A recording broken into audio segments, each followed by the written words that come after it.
moments that don't just shake lives, they redefine them. And for the small town of Oakwood Junction, Tennessee, everything changed one cool autumn evening when a biker gang made the worst mistake of their lives by targeting the wrong trucker. They didn't know James Carson. They couldn't have. 15 years as a Special Forces combat medic, 3 war zones, dozens of lives saved, and now, just a quiet man behind the wheel of a custom Peterbilt, a rig that wasn't just hauling cargo, but delivering life-saving medical supplies to 6 hospitals across 3 states. Before we go further, let us know in the comments where you're watching from, and if you're into real stories with real impact, make sure to subscribe. Tomorrow's story? It's one you won't want to miss. Back to Oakwood Junction. As dawn broke, James was already up, performing his pre-trip inspection. Every move, smooth, methodical. His truck gleamed in the morning sun, a chrome beast with an American flag hanging beside a worn Special Forces patch inside the cab, symbols of a life most would never guess. At the local diner, Jenny Parker, who'd run the place for over 2 decades, watched James with a sense of unease. She'd seen plenty of truckers, but today something felt off. The usual morning chatter was low, heavy. Something was in the air. "Coffee's fresh," she called as James walked in. The bell over the door barely made a sound. "You probably heard about the trouble at Murphy's Stop," she added. James nodded, settling onto his usual stool. "3 rigs hit," he said. "Road Reapers again?" The room went still. That gang had been lurking for months. Threats, stolen cargo, and now, apparently, they were getting bolder. Jenny poured another cup. "Deputy Reeves was here earlier, says without proof her hands are tied. These guys know the system." James looked out the window. Oil stains in the parking lot told a story. His military instincts kicked in. The Reapers weren't just loitering anymore.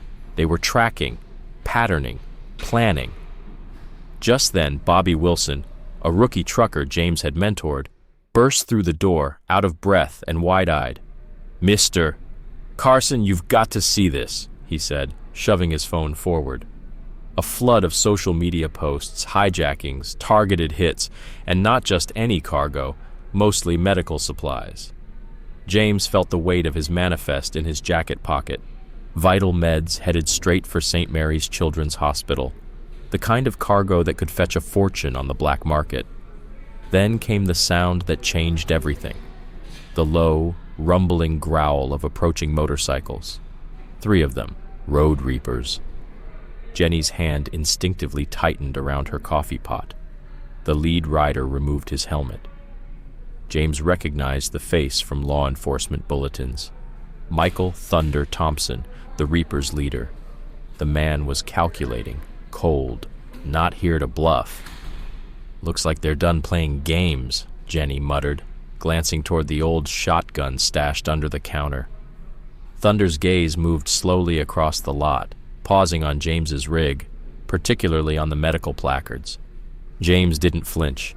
Years of training taught him to read people, and Thunder's body language was clear. This was a man ready for violence. Deputy Reeves' cruiser passed by. A slow roll, a subtle nod.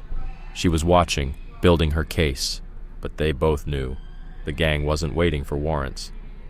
"They're mapping truck routes," Bobby whispered, "setting up ambushes on highways. Some independents are even talking about hiring escorts." The bell chimed again. Thunder and his crew stepped inside. The diner fell silent. Jenny moved calmly, placing menus and pouring coffee. "Nice place," Thunder said, voice dripping with threat. "Be a shame if something happened to it. Accidents happen, you know. Insurance ain't what it used to be." James didn't turn around, but his chrome napkin holder gave him a clear reflection. The bikers weren't just thugs. They were positioning themselves with military discipline, one by the exit, another with eyes on the kitchen. Jenny didn't blink. "My father built this place 40 years ago. It's seen worse than you." Thunder smirked. "We'll see if you still talk that bold when things get rough." He tossed some bills on the table. "Change is coming. Smart folks, they adapt." As they left, James noticed Thunder snapping photos of license plates, of his rig, of everything. It wasn't random anymore. It was war planning. I've got 3 rigs from Nashville coming in tonight, Jenny whispered, eyes on the window, all carrying critical medical cargo. James finished his coffee and stood up. Then it's time we make sure they reach their destination. The Road Reapers weren't just lucky. They had inside information. Bobby showed the proof. Shipping manifests in the hands of the wrong people. Someone was feeding them routes, targets. These weren't random heists anymore. It was an inside job. As the morning sun climbed higher, James Carson returned to his rig. Years of combat had sharpened his instincts, and right now they were all sounding the same alarm. Something was coming. His pre-trip inspection wasn't just routine anymore. It was tactical, checking for tampering, watching his 6. His battlefield had changed, but the war hadn't. Thunder and his bikers had rolled out, for now, but James knew they'd be back. The question was, would the rest of the trucking world be ready? Climbing into his cab, James brushed the old medical kit he'd carried since his days in Special Forces. Something told him he might need it again, sooner than he thought. By afternoon, the highway shimmered in the heat as James thundered toward Memphis, hauling critical meds for 6 hospitals in dire need. His CB crackled with reports. Road Reapers spotted all over the region. Then came the buzz of his satellite phone, Jenny Parker. "James, just got word from my contact at St. Mary's," she said, her voice tense. 3 more shipments hijacked since this morning. They're running out of everything. Antibiotics, surgical supplies, you name it. James silently recalculated. Main routes were compromised. Any pattern in what they're taking? That's the thing, Jenny replied. They're only hitting specific meds, leaving the rest, like someone gave them a shopping list. That hit James hard. This wasn't theft. It was disruption, calculated, deliberate. Someone was dismantling the medical supply chain from the inside. Through his side mirror, James spotted 2 motorcycles emerge from a side road. Road Reapers, again. "Route 40 heads up," a voice warned over the CB. "They're herding rigs toward the old way station. Looks like a trap." James checked his fuel gauge. The forgotten road past Miller's Creek would burn more diesel, but it offered better options. Tactical ground. He turned off the highway, and the bikes followed, hanging back just enough to stay visible. Then another buzz. Deputy Reeves. "James, it's me. That Road Reaper you mentioned? Thomas Martinez? We just pulled his file. Former Force Recon. Convoy Interdiction Specialist, Afghanistan. This isn't gang stuff anymore. This is coordinated military strategy."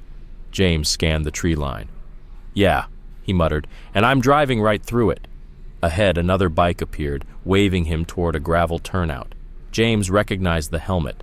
Martinez, the former Marine. But something in his posture wasn't hostile. It was conflicted.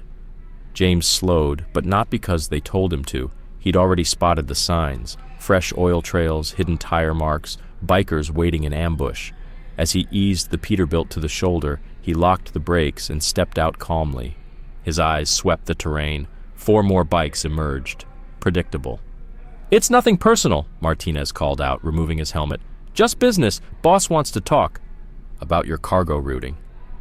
James looked him over, catching the flickers of doubt beneath the surface. "Long way from Force Recon to strong-arming hospital supplies." Martinez's jaw tensed. "You don't get it. This goes way deeper than turf wars. You think it's just a gang thing? You're wrong. Smart play is to cooperate. Let them build the new supply chain." "Supply chain?" James echoed, voice flat. "Pharma companies are backing this," Martinez admitted. "They want full control of distribution, create artificial shortages, jack up demand. Road Reapers, just the muscle. Thunder's got corporate money and political cover. This is happening whether we like it or not." A black SUV rolled into view. Tinted windows, private security formation.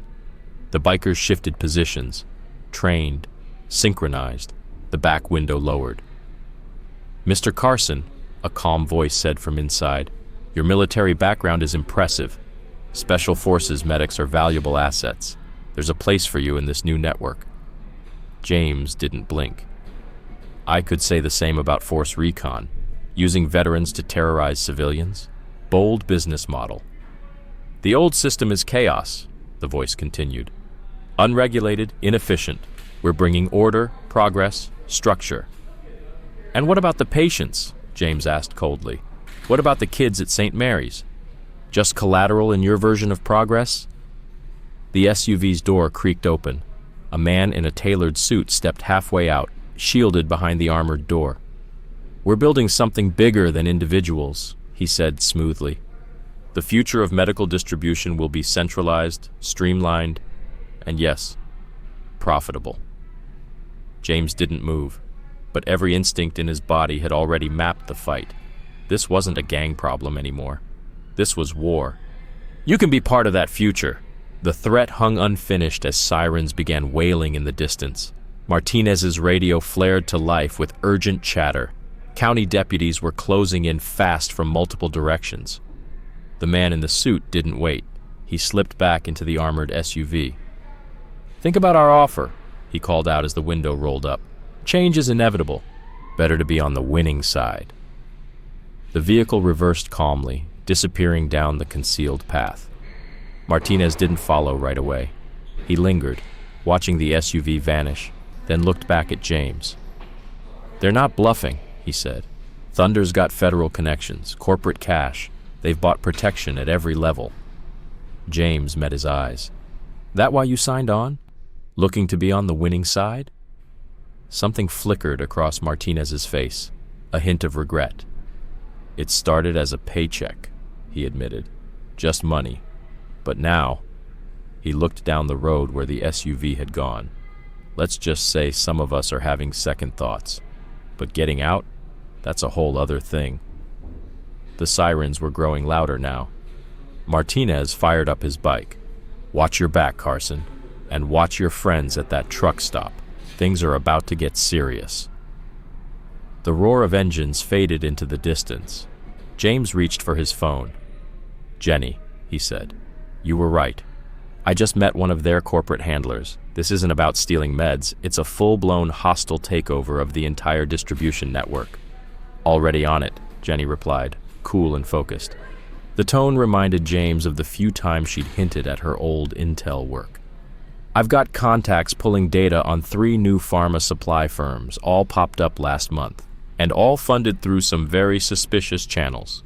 James climbed back into his cab, adjusting his route for the 3rd time that day. Martinez says they've got federal protection. That might explain why the feds haven't touched the cargo thefts. I've got a coffee meeting with Deputy Reeves in an hour, Jenny said. She's got photos. Thunder meeting with political players in D.C. This goes all the way up. Be careful, James warned. That cargo I'm hauling, word's spreading. Truckers are talking convoys, escorts. This might turn into something bigger than any of us thought. As the sun sank low behind the Tennessee hills, James continued toward Memphis. The meds in his trailer were still secure, but the real threat wasn't the road. It was the system. A corporate coup disguised as gang activity, corrupt officials, a crumbling supply chain. The battlefield was shifting, and this time, it wasn't just about who had the fastest truck. It was about who controlled the future of care. We spent a lot of time gathering and preparing this story. If you're still with us, don't forget to subscribe. It helps us more than you know. Now, let's get back into it. James's CB crackled with new reports. More truckers were coordinating routes, sharing updates, warning of trouble ahead. The trucking community was adapting, fast, but James hadn't forgotten Martinez's final warning. Things are about to get serious. And they did. Just before midnight, 10 miles outside Oakwood Junction, he saw it. Debris in the road. At first glance, random. But James knew better. Caltraps, military-grade tire spikes, scattered across the asphalt. This wasn't gang-level sabotage. This was a planned ambush. His combat instincts kicked in. He swerved, maneuvering the Peterbilt with precision, but it was too late. The first volley of gunfire hit his right tires, targeting valve stems with deadly accuracy. He caught movement in his side mirror. Motorcycles emerging from the tree line, riders in tactical gear. Not your average street gang. "Dispatch, this is Carson," he said into the mic, his voice calm despite the chaos. "Got a situation.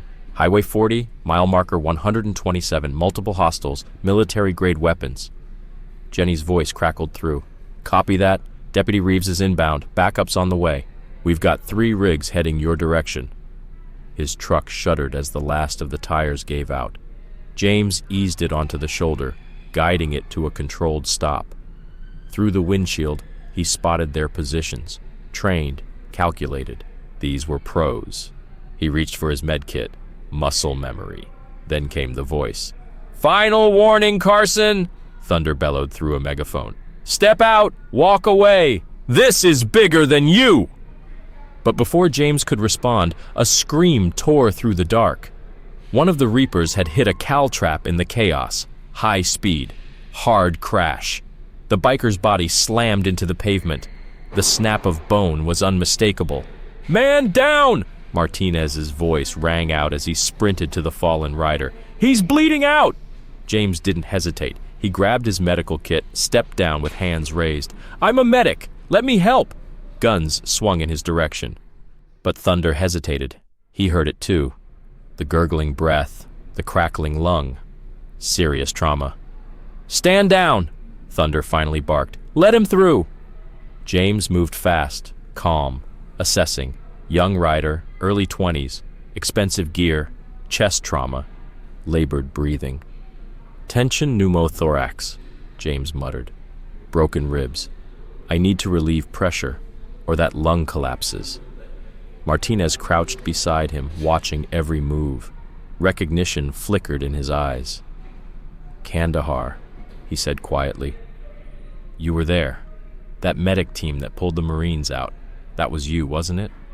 James didn't look up.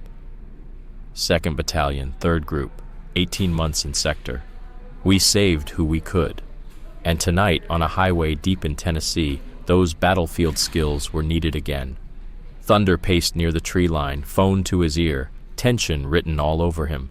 Through the brush, James spotted more black SUVs approaching. The corporate handlers were arriving, not to assist, but to silence.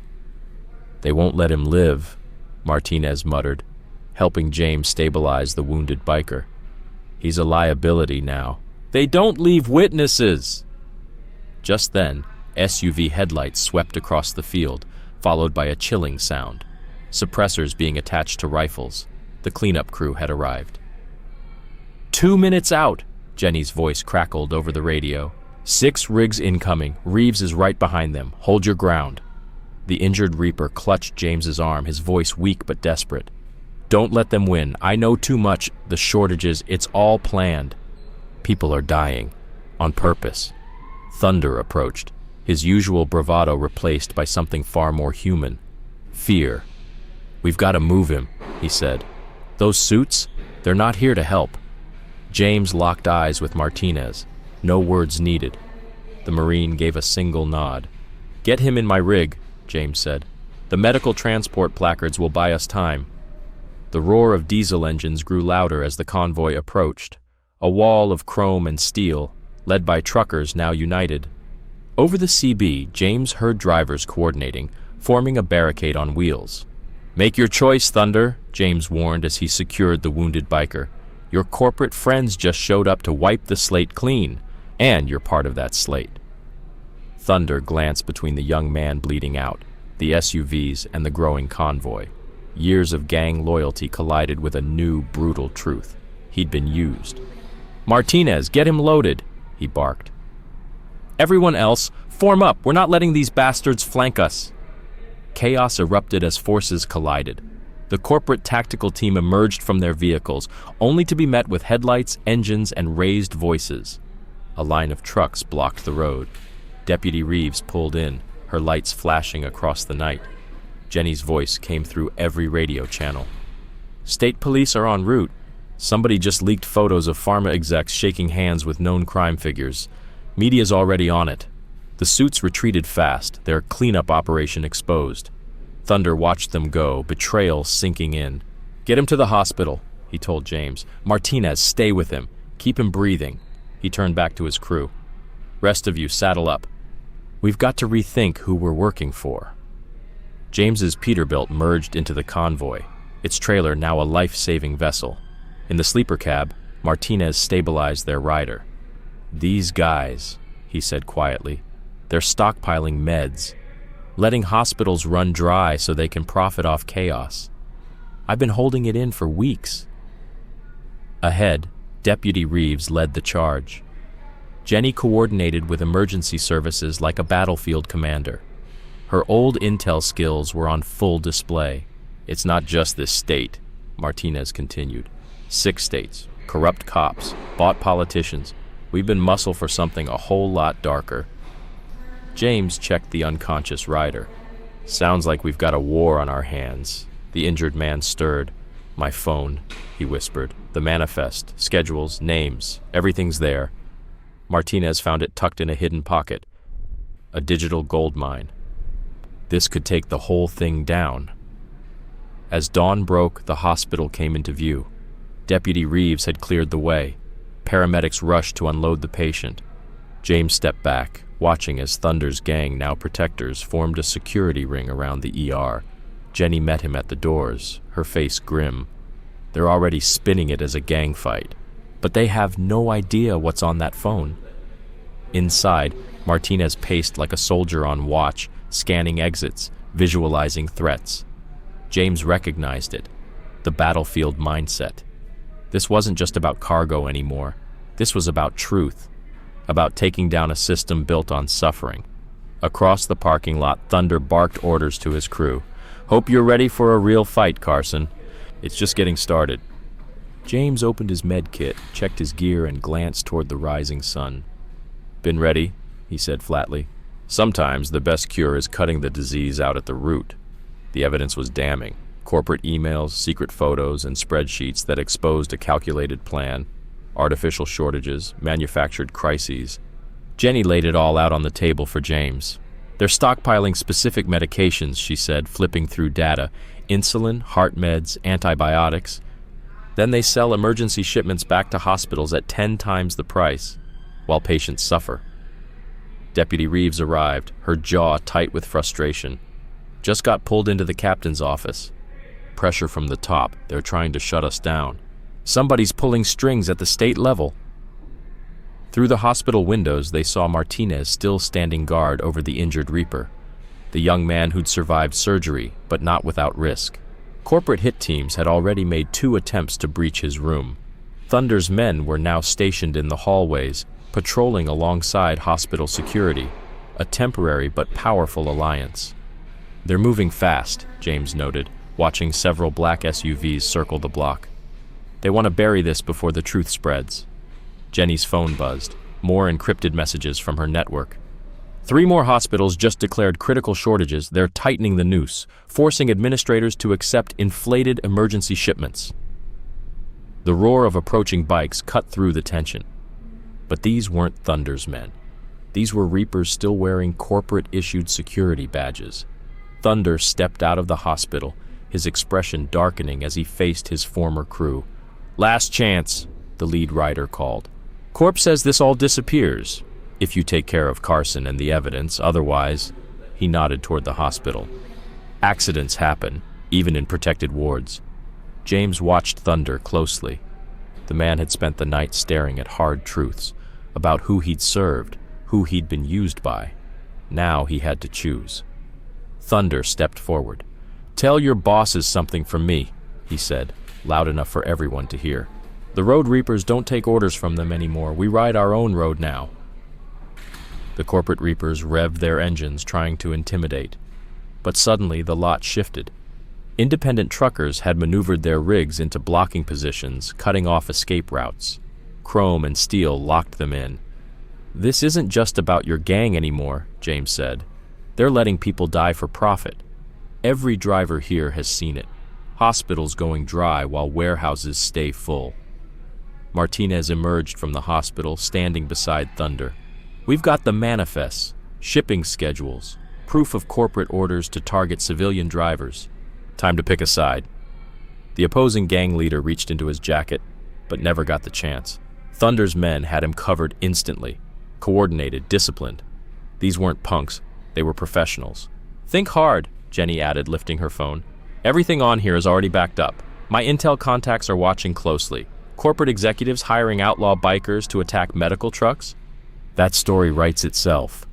Reeves's radio buzzed with more updates.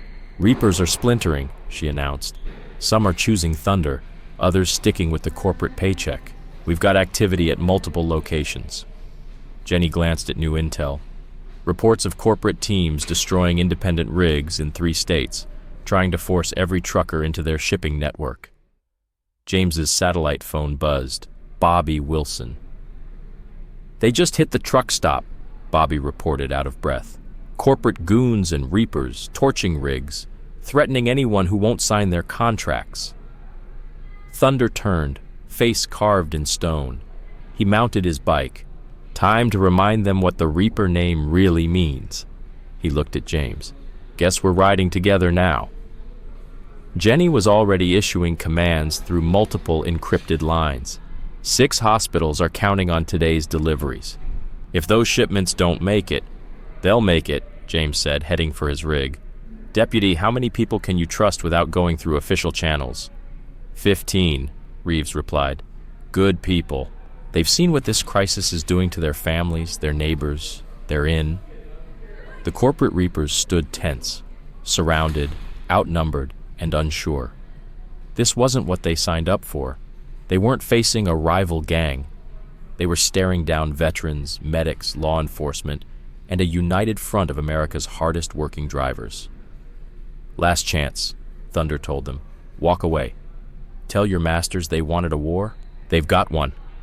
James's CB came alive with chatter.